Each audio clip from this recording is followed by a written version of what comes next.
welcome to Out of the Box Radio with me, your host, Christine Blasdale.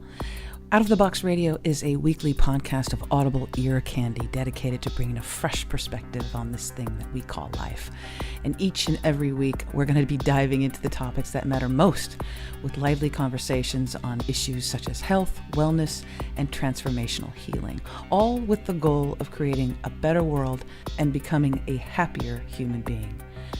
I will be your tour guide for this epic adventure, and each and every week we're going to be embarking on a journey with the ultimate goal being transformation to our highest potential. And now, let's get out of the box.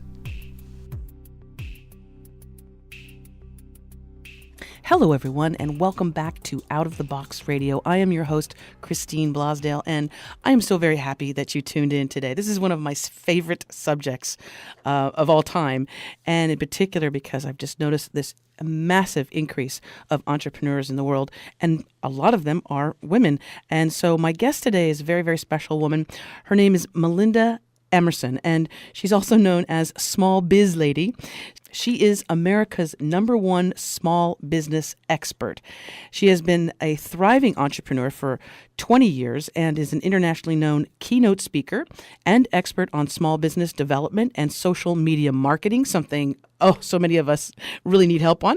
She publishes a resource blog at succeedasYourOwnBoss.com.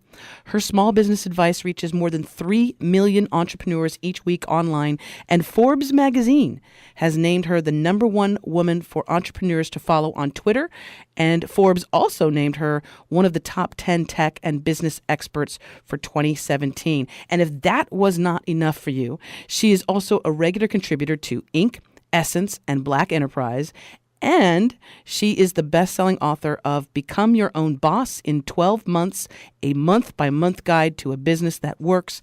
She also has done the ebook, How to Become a Social Media Ninja, and she recently published her latest work, which is Fix Your Business, a 90-day plan to get back your life and reduce chaos in your business. I am so very proud and happy to welcome to the program Melinda Emerson. Hello, Melinda. Hi, thank you so much for having me. Wow, you've got like an incredible background here, and I have so many questions. It's interesting because sometimes when I have guests on, I always have questions that will come up during the conversation, but there is so much for us to cover in this hour, and I feel like we need more than 1 hour, but we're going to try and tackle as much as we can. First of all, for our listeners, can you give them a little bit of an idea? When did you decide, or have you always been owning your own business or doing small business? How did you get started in this? Well, to be completely honest with you, I got inspired to think about becoming an entrepreneur when I was in college, when I was a sophomore in college, in fact. I went to Virginia Tech. I majored in journalism undergrad. And, Oprah Winfrey was actually the first journalist I ever saw start a business. Mm-hmm. And I literally became fascinated by the fact that she started Harpo Studios. She started out as an employee of ABC, and within 3 years, flipped that whole thing around and owned the Oprah Winfrey Show. Mm-hmm. And, the first year that she, owned her own show outright and did her first syndication deal for her show, that was how she started amassing this incredible wealth that she now has today. And I remember being in college, and it was that summer. I was doing an intern for the Today Show in New York, and I was like, you know what? I said, I need to figure out how she did that, literally. And all the way back then, actually figured out what the name of my company was going to be, which is Quintessence. And it's a word that means perfection or most high. I liked it, though, because it was a hard word to say, and most people didn't know what it meant, and it made me feel smart to say it. So I was okay. Well, I'm going to call my business Quintessence. Now, for all of those people listening, here's a note to self. Do not name your business something that people cannot say or spell, because you will spend the first 10 years of your business saying and spelling it every day. Okay? So, and they'll never get it right. No, they'll never get it right. People still butcher it when I'm introduced. I mean, it's ridiculous. Did you notice that I didn't mention it because of that fact? I know, right? Because people struggle with the name quintessence. But I say all that to say that she inspired me to consider entrepreneurship. But believe it or not, and that did not inspire me to walk into the business school the whole 4 years I was in college. So everything I learned about business, I learned basically the most expensive way you can learn it, right? I learned it from the Hard knocks school in of life. hard knocks, So um, I graduated from Virginia Tech. I worked in industry as a television producer for 5 years. I got my dream job when I was 23 years old, but I hated it. Mm. I was like, I gotta figure out something else to do because this ain't it. And so literally, I went back to my notes from when I was in college and I said, you know what, I always wanted to start my own production company. And I did. In 1999, I basically left my job in the middle of February sweeps. I had a laptop, a fax machine, and a dream. And I went home and started my first business in the basement of my house. And, the rest is history. Within a couple of years, we were doing pretty well. And I was really young when I started. So it was easy for me, based on my media background, to figure out how to get publicity for my business and how to, do things to keep myself top of mind. And so I started winning, all these awards, top 50 women in business in Pennsylvania, top 30 leaders under 30 in America, Mm. all of this kind of stuff. And I got married. I ended up number 29 on the Philly 100 list, which is like Philadelphia's version of like the Inc. 5000 list. We were, my husband at the time was actually able to quit his full-time job and join our business full-time. I had the largest woman-owned production company in Philadelphia. And, we were cranking, we were rolling along, and all of a sudden in 2005, I got pregnant with our son. And let me tell you something. I basically went from being the worst workaholic you ever met, like I was a 6-day a week maniac, to not being able to leave my house and barely being able to raise my voice above a whisper at anyone. And, this was 2005. This was before Wi-Fi was pervasive in people's homes. So literally, I had a Palm 3 cell phone trying to run my whole life. And I had made the biggest mistake you can make in business. I had built a business that couldn't run without me. Ah, yes. So I'm pregnant with my son. And by the way, he was born December 14th of that year. So I spent the whole year pregnant basically. And then my business was in shambles. And I was like, I couldn't believe, what had happened to us because we were rolling.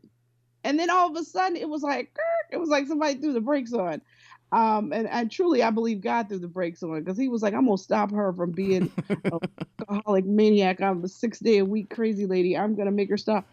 So literally, while I was home on bed rest, I started writing down all of the expensive things I had learned about my business, all the expensive mistakes. And man, the list was so long. And I thought to myself, you know what? I would have run my business better if I had had better advice. And I Mm-hmm. was like, but there was nowhere to get the advice from. I mean, there were lots of books out, but in terms of mass media, there wasn't someone out here giving people small business advice. Susie Orman was out at that time talking about, 401k plans and all this kind of stuff. So there were people We could not giving relate. financial advice, Right. but there was nobody in mass media going, hey, this is how you start a business. This is when you should actually quit your job. Hey, this is some of the booby traps that are out here waiting for you when you start a business. You put your shingle out, you're taking on 10 jobs at one time, any of which can clothesline you on any given day. Mm-hmm. Nobody was talking about that stuff. You had all these really successful entrepreneurs, like writing these books about the good old days and they could barely remember the struggle. Like, no, there was nobody out here saying, listen, this is how you hire your first employee. Right. This is what can happen to you. Like not paying payroll taxes, you can go to jail faster for not doing that than not paying income taxes. The Mm. IRS does not play with people about payroll taxes. These are all the things that you don't know until you get the nasty letter from the IRS. You know what I mean? It's like, and I realized that people needed help because I rarely hear bad business ideas, but I see poor business execution everywhere. It's like the cold and flu. It's everywhere because it's like people know how to build their widget. They know how to do their service. They know how to bake great cakes. But they don't got no idea how to run a bakery. Oh, that's it. You nailed it, because there are people that are super successful in whatever, they're extremely talented in whatever service industry they are in, or whatever passion, art, if they're in art, but it's a completely different animal when it comes to selling and marketing yourself and all of that, because you can't, sometimes people get a little overwhelmed with that. But I love the fact that right when you were saying to me, and this is what I got, when you were saying to me that I learned all the things that were wrong, that were, that you could go wrong, right there, I thought, there's a book right there. The 101 things that can go wrong and don't do these things. But you learn from your mistakes, and then other people can benefit from what you went through, instead of having to go through it themselves. And that's exactly what happened. Like, I said to myself, okay, there's nobody out here giving people the real deal about how to run a successful small business. So you know what? I'm going to put myself in charge of ending small business failure. And that is literally what happened. I took those notes from when I was pregnant, laying on my couch, and literally that became my best-selling book, Become Your Own Boss in 12 Months, which is now in its second edition and has been published in languages around the world. Isn't that exciting? What languages, how many different languages have you found out? At least 4. Usually when they come out with a new language, they send me a couple copies. Not that I can read it, but it has been published in Spanish. It has been published in Portuguese. It has been printed in India. It has also been printed in Chinese. So we have been very successful. And I'm really excited because the audio version of this book, after 8.5 years, is finally about to come out. So we're really excited about it. I originally published the book in 2010, and we published a second edition in 2015. And I'm very blessed because I still get emails from people from around the world saying, I read this book and this book gave me courage. I love the fact that you have the audiobook. I love physical books. I like to take them to bed. I read them before I used to go to sleep. But there's something about audiobooks, and especially because I have a very long commute, I like to actually I like to hear what you have to say, and also another thing, from you, from the author. There's some publishers, they do this crazy thing where they have a really cool book, an awesome a book published, and they'll have somebody else read the audiobook, and I'm like, wait, that's not, it's as read by some voice actor. And I'm like, no, that doesn't work that way. What? Unfortunately, no, Melinda. Did my book? Yeah. Oh no, we have to have you redo that. We have to have you do your voice. I was really surprised they didn't ask me. We have to have you. You know why? Because it's you. It's your personality. Oh, I know. And there's so many personal stories. Who'd they get in the book? They get Angela Bassett. But I got somebody good. Who'd they get? Listen, I don't even know. I haven't even heard it yet. So, oh well, Okay, well we're gonna talk to them as your audio representative. I'm gonna have a conversation with them. No, I have a very dear friend who's an amazing Reiki healer. She's a hypnotherapist. She is phenomenal, right? And she had a book on energy healing, and they did a good job on the book, pretty much, but not a lot of publicity, but they did okay. And they did the audio version. I was all excited about getting the audio version. She sent it to me. And this woman, she's from Brooklyn. She's this little, she's up there in the digits, but it's her beautiful, sweet Brooklyn accent that when she talks is her. It's her character. So when I put the CD in and I was listening, and I'm like, who the hell is this? Who is this? It was some very, proper lady, nice, I'm sure. But I was like, no. The essence of my friend was lost on that audio thing. So yeah, okay, so we'll talk to them. Um, so so Melinda, there's so many, like I said, there's so many things that we can talk about, but I really, one of the reasons why I wanted to have you on the show is because of this explosion that I see around me of women entrepreneurs, fierce female entrepreneurs. I mean, they're coming out. There are people that are becoming virtual assistants. They're social media mavens, publicity, and working all around in this country, networking with one another. There is an explosion right now of female entrepreneurs, and I wanted to get your take on that. What is going on? And I'm glad, but what is going on? People start businesses for a lot of different reasons. A lot of it is because they've got some soul sapping job and some really super unappreciative boss.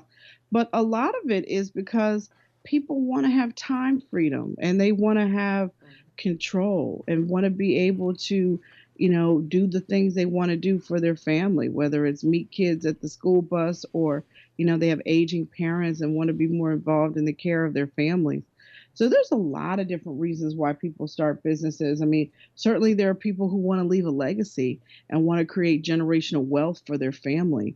But mostly it's because people are unappreciated in a job or they're in a job that just doesn't serve their passions.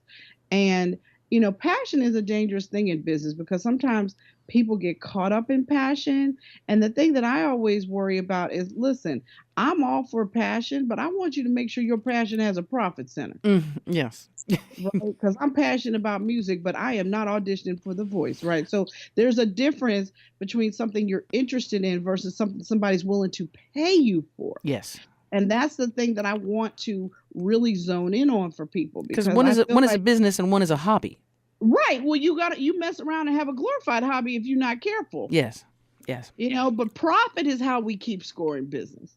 And if you ain't making money, that don't make no sense. So you got to make sure that whatever you're doing, there is actually a demand in the marketplace. But more than that, you got to make sure you know who your paying customer is. So often I meet entrepreneurs and they'll tell me, oh, everybody can use my product or service.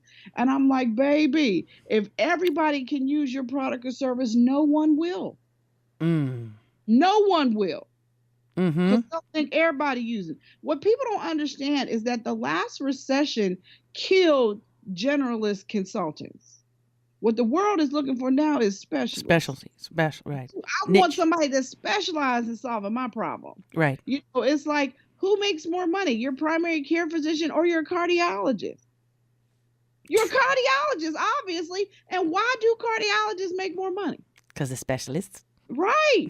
And the cardiologists I know drive Lamborghinis, right? You need to figure out how to become the cardiologist for what you do. You need to do it so well that they wouldn't dare call somebody else. Right. Right. And that's the difference. And nowadays, your competition is global. It's not local. And you got to be careful as a small business owner trying to compete on price because the race to the bottom is yeah. All the Amazon sellers and e-commerce sellers out here, y'all really got to be careful with stuff like that. Yeah, I agree. Well, let's talk about some of the biggest mistakes people make when starting either their own small business or their own entrepreneurship. What are some of the biggies that the top 5 or 4 that you see that you want to let people know or warn them about? Well, the number one biggest mistake is just poor cash flow management and just really people allowing their fear of math to be the reason why they don't know what's going on in their business financially. You really do need to know how much profit is in every deal, how much profit is in every sale.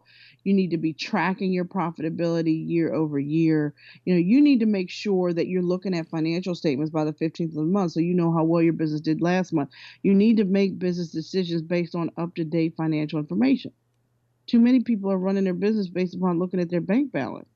And that means they don't have no idea whether they're making money or what's losing money, what's costing money. And, there's just And it's madness. And so that would be the first thing I would say. Make sure you got some money rules.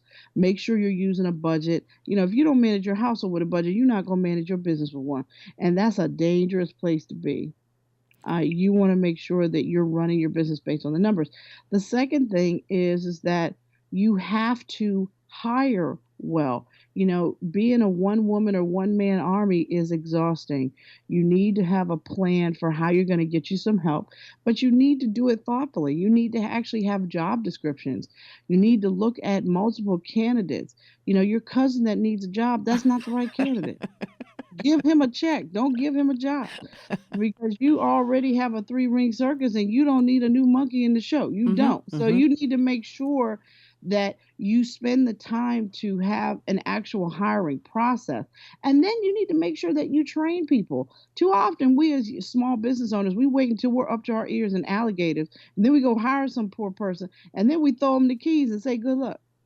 We don't take time to train people. And then you get mad because folks are not performing. It's like, well, wait a minute. Right. You just have it both ways. You got to spend the time. And depending on the job, you need to spend 2 to 4 weeks at least training people on what their job is. Critically, critically important. And I would say the third thing is really making sure that you're paying attention to the market and understanding how your business and your products and services are positioned in the marketplace. And then you've got to think about, is what you sell today going to be relevant 3 to 5 years from now? Mm-hmm, You mm-hmm. got to look at the trends in your industry. You got to look at the technology in your industry so that you make sure that you don't become the taxi driver that got put out of business by Uber. That's not who you want to be. You want to make sure you see trouble coming so you can adjust, so you can manage. And you always want to make sure that you're continually putting more value into your product without increasing costs. What can you do to continue to ingratiate yourself to your customer? Why do they need you? And would you say, Melinda, too, that one of the most important, I mean, yes, it's important if you're let's say if you're doing a small business and it's product based, or obviously if you're doing something that's service based, one of the most important aspects of it is how you're represented, is how you look to the outside world. But I wanted to get your feeling on that as far as presenting ourselves as the owner of a company, the owner of a business. Let's talk about how we represent ourselves. In other words, are you just snapping a selfie with your iPhone and using that as No, your ma'am. headshot, or No, ma'am. okay? So let's talk about No. that, because I find that people that's where sometimes they kind of right from the get go they're a little bit behind on that and how to represent themselves, because it's really your business, right? So Oh, let's talk yeah, about that. listen, you're selling yourself as much as you're selling your product or service. And whether you show up in person someplace or show up online, you are supposed to look like somebody someone should be interested in talking to. So what does that look like? Number one, you need to have a professional headshot that actually looks like you. So a wonderful headshot from 10 years ago is not okay either, right? So I want you to really think about how you can be your best professional self. You also want to make sure that you use that headshot consistently all over social media. It should Continuity. be that same headshot everywhere so people know it's you Exactly. consistently. Um, and one of the things that if you are a more personality driven brand, such as myself, like I am the small biz lady, one of the things that I try to do is I have a specific color palette and I try to make sure that I wear that color a lot. I noticed that. So I you want to noticed that. be branded, you want to be branded in your brand colors. Um, you also want to make sure that you actually have a logo. Anybody can start a business, but brands are what people become loyal to, not businesses. So you want to make sure that you think through your brand, your logo, your color story, and that is consistent everywhere. Your website, your PowerPoint slide decks, anything any content you're developing should have a consistent look and feel. And that's how you keep yourself top of mind. When people see my work, they know it's me. And that's really important because If you want to market yourself to small business owners, you got to come see the Small Biz Lady. And that's because of the last 10 years of work we have put in to build this brand and to have it be consistent. And listen, I've written over 5,000 articles about how to start and grow with successful small businesses and 3 books. So, there is consistency there. There's social proof there. I don't have conversations with people about whether or not I can solve their problem. I have conversations with them about availability and price. Mm-hmm. Exactly. And you nailed it on the head when you were talking about the importance of branding the brand. That is what's going to stick out with people. And I love the AKA, also known as, I love taglines as well. If it's on a product or a service, that's one reason why I think, like with folks who are writing books, the title is super important, but it's the subtitle that I love so much, because that's what's going to set you apart too from all the other authors that are out there, all the other works. I completely agree with you. I mean, one of the most important decisions we made was for me to have a mission behind my business. Ending small business failure is very clear. Oh, yes, it is. Yes, it is. Yes, it is. And I mean, and I don't have to explain too much after I say that. Like, what do you do? I end small business failure. Well, all right. Okay. I mean, and the thing about it is that your mission should be much bigger than you. It shouldn't necessarily be exactly where you are. That's your vision. Like, my vision was to become America's #1 small business expert. My mission is to end small business failure. And my passion is that I love entrepreneurs. So all of those things together and you're rock solid on all of those.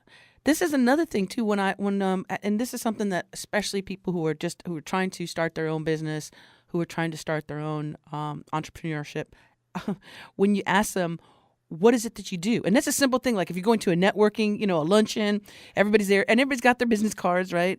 And the question will be, so what do you do? And you have those folks who are extremely talented, but they're like, well, I do a little bit of everything. I do this, I do that, I do.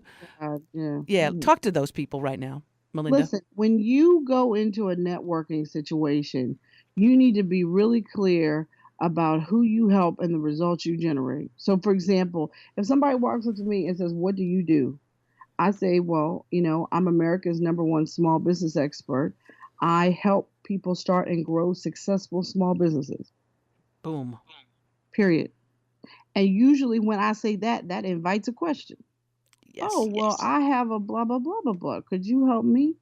Yes. Why, yes, I can. How do you help people? I mean, that's usually the second question. Well, how do you help people? How could you help me?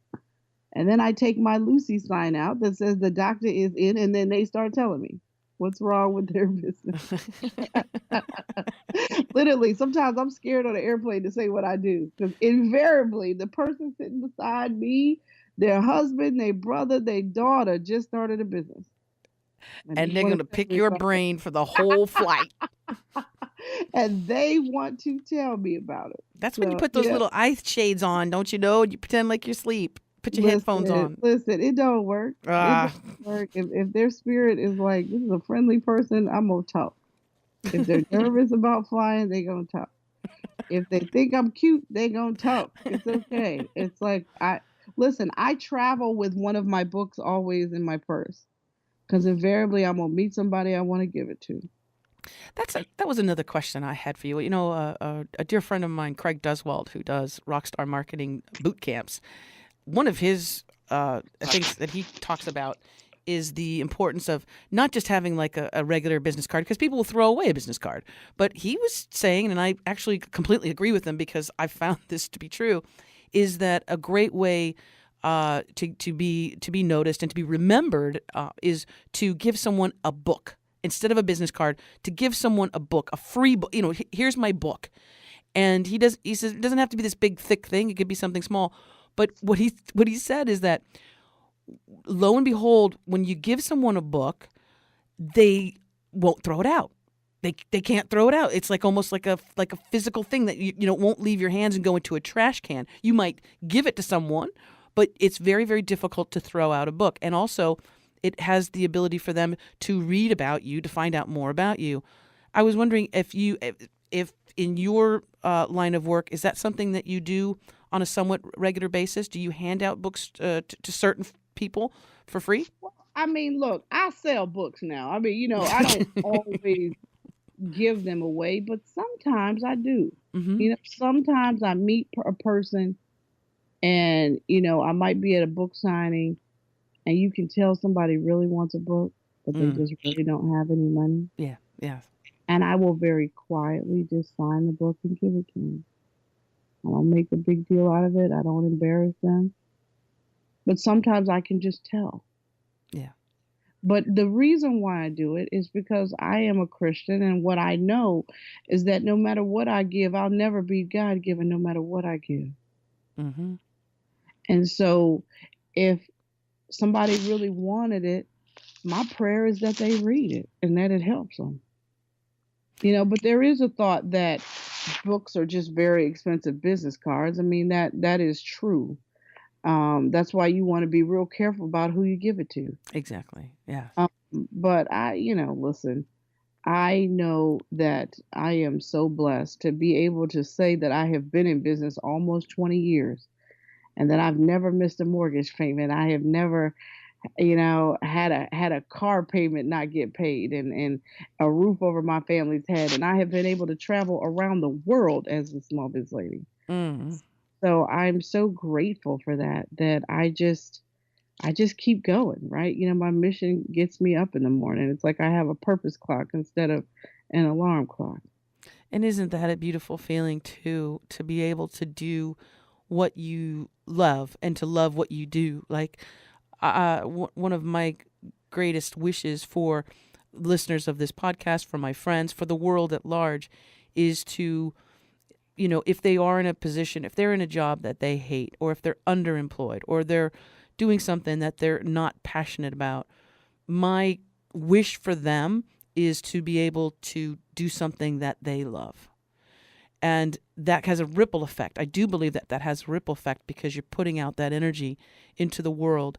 And I believe that also there's the ability for you to succeed beyond your imagination. We limit ourselves a lot of times too in business, don't we? We limit ourselves saying, Let me tell you yeah, something. Doubt kills more businesses than anything else, mm-hmm, without question. I mean, you cannot have a fear mindset. You can't. You have to have a hope mindset. You have to have a belief. And the first person you have to believe in is yourself. I mean, you're actualizing your own idea. It takes a really brave soul to do that, because not everybody can do it. Most people have to keep their good job. They're not built for this life. right. Because let me tell you something, there have some hard days and some dark nights. But what I will also tell you is that, my favorite sound is the sound of money coming in the door. And so, when I hear from a client, send us the invoice, Mm. check is in the mail, I love that. Or what we are wiring your deposit. I I love love that. that. Yes. I love that. Check your bank. It's been Right. deposited. Exactly. So that's what I mean by, the lows are low, but the highs are amazing. And I want to talk about something that, especially a lot of people who are just starting in business, and again, this explosion of women in business is amazing. But one of the aspects that you are particularly strong at, one of the expert angles that you are really strong at, is social media, is the online presence. And I wanted to know if you would be willing to give our listeners just a few, maybe some basic tips, not tricks, because that's not really a trick, but some tips on how to build the social media presence. I know that this could be a whole book in itself, and this is a whole book in itself, and a whole class and everything. But maybe just some top tips for folks who are starting right now in business. Well, the first thing that I want to tell you is that the key to being successful with social media is really first having a great website, because the whole point of doing social media is to drive traffic back home. So if your website sucks, you don't have no business doing social media. Right, Okay. right. Now, once you have a great website and a website that loads quickly and looks great from a mobile device, because we now live in a mobile first world. People are doing mobile searches more than they're doing desktop searches now. So you have got to make sure that everything's simple, that it loads quickly, That and looks that good. looks good, that people can find what they need. If you're a retailer, you better have a click to call button. Don't make me wreck my car trying to remember your number and dial it. Please have a click to call button and directions and all that stuff. Um, you also want to make sure that nowadays, a lot of people are wasting a lot of time doing 4 or 5 social media platforms. Honestly, you really need to do two, and they should be the two where your niche target customer spends most of their time online. Don't use Facebook because you like Facebook. Use Facebook because that's where your fish are. Right. The third thing you got to think about is content. Content is king. If you're going to be effective with social media, you have to share content on a consistent basis. It could be your content or it could be content from other websites that you frequent, but you have got to become a trusted member of the community. And the way to do that is by sharing content, but also by engaging with people. You can't just be a drone sending out links. You actually have to thank people, say hi to people. If you share something, say why you're sharing it. You want to use what I call the help mantra. So everything you share should be helpful. Yes. Although, listen, if I don't like J-Lo's dress at the Grammys, I will tweet that. But in general, you want to make sure you're sharing helpful information.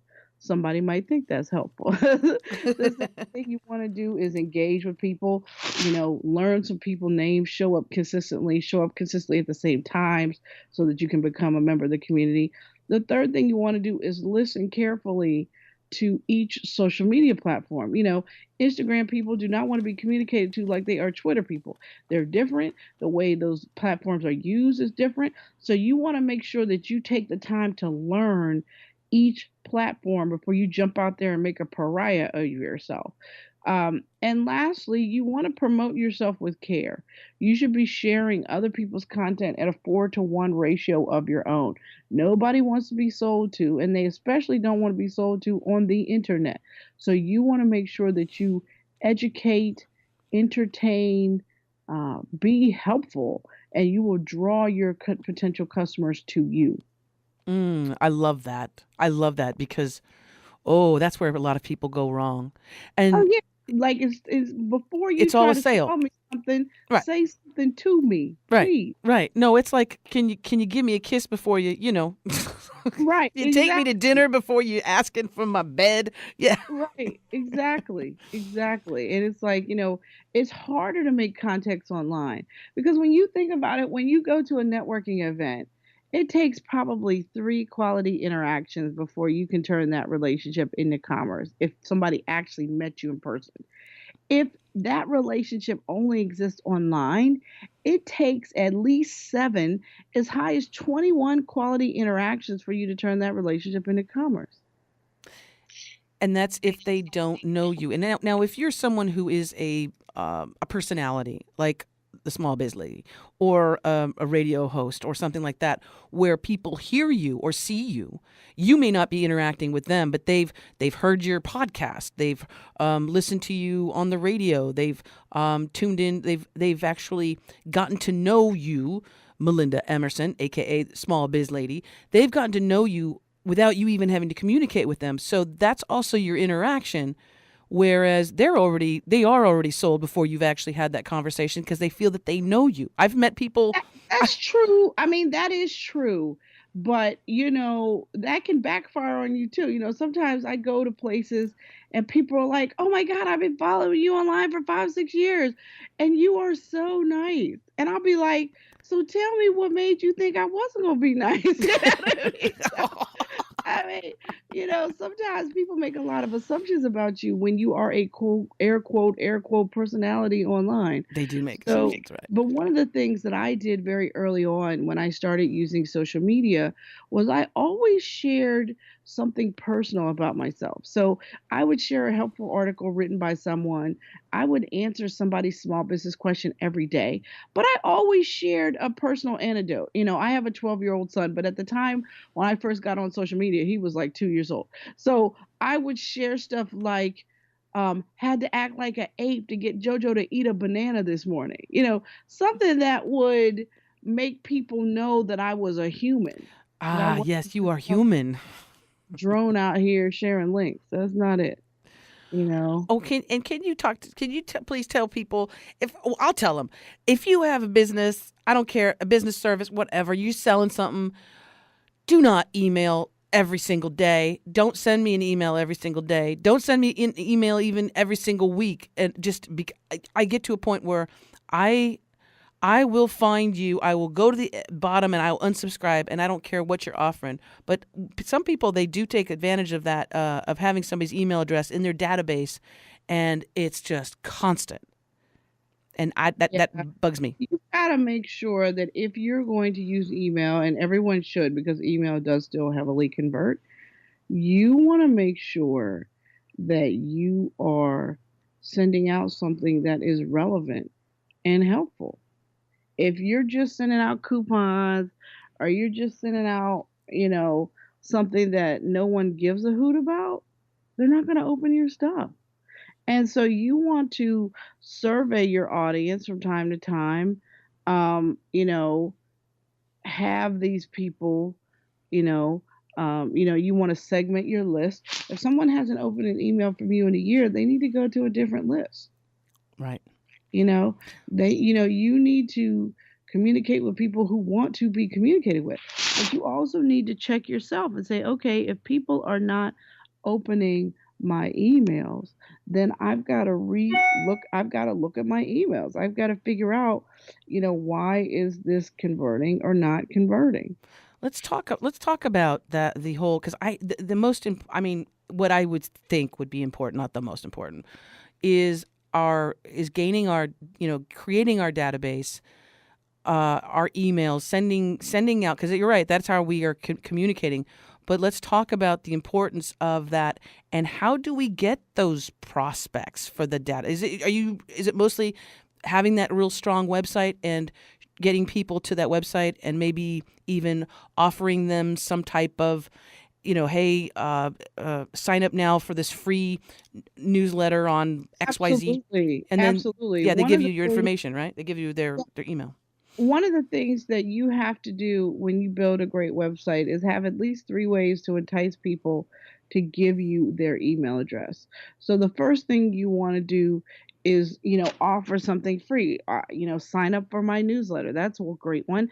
But you also wanna offer people something of high value for free.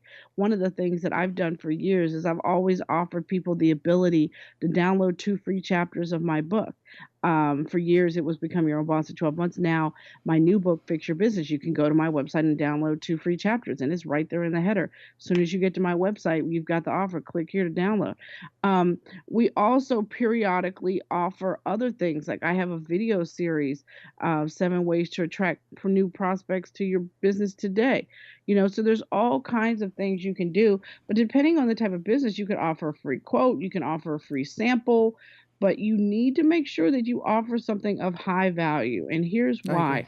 If you do not give away something of high value free, if you give away junk for free, please don't believe anybody's ever going to pay you for anything. Exactly. You want to overpromise and you want to underpromise and overdeliver on a freebie because you really want to impress people, because in a lot of ways that is the beginning of your relationship with them. Of course, because you're giving them a lot, and they're going to come back because they're like, "Oh my gosh, I just got so much from that. I got a pair of tickets to a seminar, or to a speaking event with this person, and I gained so much knowledge, and I made connections, and da da da da da." Then, if there is like a upsell pitch at the end of that, after somebody has an incredible time and is, not, it's not wooed, but is entertained, is educated, is informed, feels that it was worth their time, then they're gonna stick with you. They're gonna either take your master class, or stay with you in the long term, which I think is absolutely important because it's also that repeat business, that repeat person who's coming back to you time and time again. Without question, but people make the mistake of, trying to get over or whatever. And I'm like, dude, that does not serve you. You want to make sure that you give people great service. And let's also talk about the idea of, here's the thing. Let's say you don't have the ability to have employees. Let's say this is something that is going to be a one-person operation, a one-woman operation, one-man operation, and you are interested in starting your business, okay, from the get-go. Nothing is done yet. You're thinking about doing the website at least to get yourself started. Please let people know if they are not talented and an expert at website design. Please pay somebody to build your website. Somebody. Do not. If websites is not your business, spend the nickel, to have somebody do it for you. As a business owner, you want to make sure that you focus on your most high valued activities, and learning website code is not one of them if that's not your natural gift. So do not do that. It's like doing your own accounting. Why would you do that? Like, unless your business is accounting, that is not something you should be doing as a business owner. Or throwing on your own brakes on your car. You know what? I'm not doing it. Right. No, that's not what you do. You need to focus on high valued activities, and you need to get great business, advisors and vendors around you to take on tasks that they can do quickly and efficiently. And that is really what you want to have done for your business. Are there any, any things that you would recommend to our listeners who are thinking of starting their own business? Are there things that you would recommend that they start learning that you felt was important to learn as someone who is, you've had a long track of this, but things that they really need to grasp and get a hold of? Well, for one, I think that they need to grab my book, Become Your Own Boss in 12 months, because I lay out a 12-month plan for how to transition from having a job to starting a business. But the first thing I want to say is that the number one thing you need to do when you have decided that you want to start a business is you really need to figure out your personal why story. What do you want and why do you want it? Because sometimes what you need might just be a new job. It might not be this new adventure that we call entrepreneurship. So you need to get really, really clear, because once you know what you want and why you want it, then you can figure out what kind of business you can start to help you live that life. Right. And then the next thing you got to think about, once you said, okay, I know I want to start this business, I know why I want to start this business, then you got to figure out how you're going to pay for it, because banks do not loan money to start up businesses. So the money to start your business is really going to come from your right or your left pocket. Right. And then the third thing you've got to figure out is what skills you have versus what skills you need to run your particular kind of business. I don't want to see you start a restaurant because you like to eat. I want to see you start a restaurant because you know something about running a restaurant. So what that might involve is you going to work part-time for a business like the one you want to start. So that way you will be able to have some data about how hard it is, how the vendors you might need, the different things that go on behind the scenes that have nothing to do with what goes on the plate. That's the stuff, that's the inside baseball you really need to know. And then the fourth thing you've got to figure out is who is going to be your niche target customer. Too often I see people get excited about their website, they get excited about their logo, they get excited about the invitations to their grand opening event, and could not tell you, if their life depended on it, who their target customer is. And that is a mistake. And we've already talked about that, but it's really important for you to get clear about who your paying customer is. Fifth, you need a business plan. I know there's all these people out here telling people they don't need business plans. That is foolishness. I don't want you to spend more time planning your vacation than how you're going to support yourself and your family financially. Get a business plan. There's plenty of free business plan software out here on the internet. You need to really get clear about how your business is going to run. How are you going to make the phone ring? What are you going to happen after the phone rings? What's going to be your distribution channels? How much is it going to cost you to create this product or service? Where are you going to sell it? How are you going to sell it? All these things you got to figure out. And if you don't take the time to think about them before you get started, you're going to push your rock uphill with your back the whole time you're in business. And that is the much harder way to do it. And it's completely unnecessary. Well, what would be the percentage if you had to put a percentage on how many people start a business, a home-based, or not home-based business, but a small business, let's say, and within within the first 5 years, quit, declare bankruptcy, or just throw in the whole towel? 70%. 70%. Hmm. Yeah. Yeah, it's hard. There's a high failure rate. You know, I Yeah. mean, Yeah. that's Well, all if not, I'm everybody saying. be doing Like, it, right? you have to plan for success. Success is not going to just happen to you. And the longer you plan, the more you give yourself a fighting chance at staying in business. And and the last thing that I should have said previously is that you also should start your business as a side hustle first. I don't believe in folks quitting jobs to start a business. Unless you're starting a business that directly competes with your day job, there is no reason for you to quit until you really figure out what you're doing, until you really start making money. I agree. I agree wholeheartedly. Because there's nothing worse too than when you are under pressure to pay a mortgage and you quit your job so you could, sell gizmos on the internet, and then you find out, with 3 months into it, that there's nobody that wants your gizmos, and then there's the pressure. You can ruin your relationship, but also it puts too much pressure on you, and then there is the hard sell too. That's the other thing, is that when some folks that are in business, you can feel it. It's like a scent, that they've got to make this sale, and that doesn't feel comfortable for a potential customer or somebody that might be interested in your business, because they can feel that you're desperate. Absolutely. Everybody can smell fear and desperate energy, dogs, children, and absolutely potential customers. So you want to make sure that the number one thing you're wearing in the morning is your confidence. Mm-hmm. Mm-hmm. You don't ever want to let anybody see you sweat. Even if you need a contract so badly, nobody should ever know. Exactly. Ooh, I love speaking with you.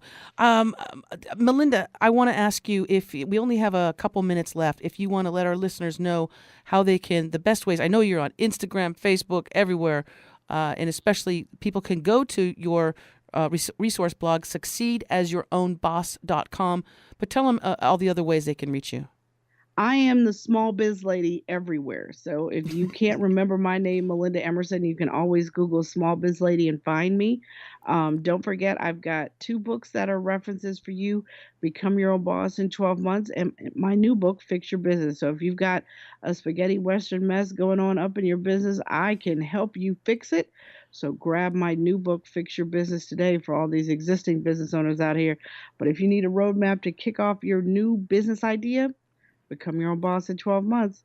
It's called Classic. You want to get it. Yeah, and I love it. It's you just did a great job too on that title. It's real simple. Become Your Own Boss in 12 Months, a month-by-month guide to a business that works. Melinda Emerson, I want to thank you so very much, also known as Small Biz Lady, America's #1 small business expert. Thank you so much for joining me on Out of the Box Radio. It's been an absolute pleasure, and I'd love to have you back anytime you want. We'd love to have you back on the show. Thank you so much, Christine. I'm really excited to have been here, and I hope I've shared a few bars that are helpful to people in this thing we call entrepreneurship. And also, before I let you go too, I'm sure that people, let's say they have maybe I'm not sure. Are you also available for consultations with people in businesses? Absolutely, absolutely. I have a coaching program. I do VIP coaching days. If those are things that you're interested in, feel free to email me at melinda@melindaemerson.com. Melinda@melindaemerson.com. Again, thank you so very much, Small Biz Lady, for coming on Out of the Box Radio. We so much appreciate it. Thank you so much for having me. And folks, I want to thank you for listening to Out of the Box Radio. Remember, you can always subscribe to this podcast on iTunes or iHeartRadio or on YouTube. And remember to share this program with as many people as you can, because this is important information for so many entrepreneurs and small business owners. Until next week, as I always say, please remember to think outside of the box. Bye for now.